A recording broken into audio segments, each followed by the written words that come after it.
But we begin here with some breaking news at this hour. House lawmakers just moments ago voting 216 to 207 to hold Attorney General Merrick Garland in contempt of Congress for refusing to turn over audio of President Biden's interview with former special counsel Robert Hur. Now, this interview, of course, focused on the president's handling of those classified documents. This vote comes just weeks after the White House blocked the release of the recordings to lawmakers. Hur's report, which concluded last month that he would not bring criminal charges against Biden for his handling of this classified material. It depicted the president, and quoting here, as a sympathetic, well-meaning elderly man with a poor memory. The Justice Department has released transcripts of the interview, and Attorney General Garland testified before Congress about his decision.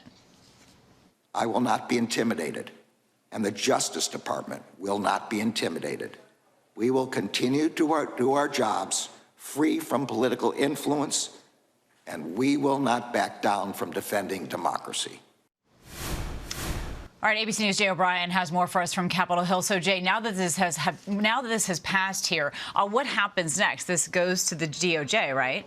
It goes to the DOJ, Kana, and then it is up to the Department of Justice as to whether or not they actually want to bring criminal charges. A contempt of Congress is a referral to the DOJ. And then House Republicans have been somewhat tight-lipped about what their plan is after that. I just spoke minutes ago with House Speaker Mike Johnson. As he came off the floor after this vote, he said that the House did its job by holding Garland in contempt for refusing to turn over that audio. And then I asked him, what happens if the DOJ declines to bring criminal charges? He said to me, Kana, we'll have to see.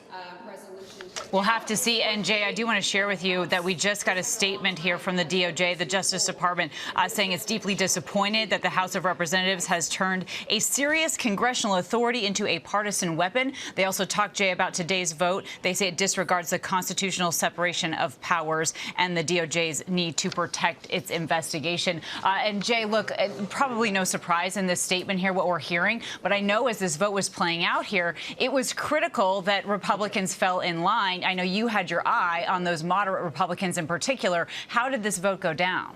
We did, and Republicans did lose one of their own, David Joyce, a moderate Republican of Ohio. But other than that, he was the lone Republican no vote here. Because of the slim number that House Republicans control that chamber with, you always have to watch these votes for any kind of defections, because even just a few can be critical and tank a vote, as we saw, for instance, during the impeachment of Homeland Security Secretary Alejandro Mayorkas, when that vote was tanked when just a handful of moderate Republicans opposed that effort. So Republicans did lose one of their own. Overall, though, the tone we heard from Republicans going into this vote is that they felt that this was something that they needed to do because the Attorney General didn't turn over the audio after it was subpoenaed. Now, the reasoning that the White House gave for not turning over that audio and exerting executive privilege over the audio and trying to essentially force Garland's hand and mean that he couldn't turn it over no matter what is that they said that that audio would, A, be cut up and used potentially for political purposes, and B, the argument that the Attorney General gave and the White House gave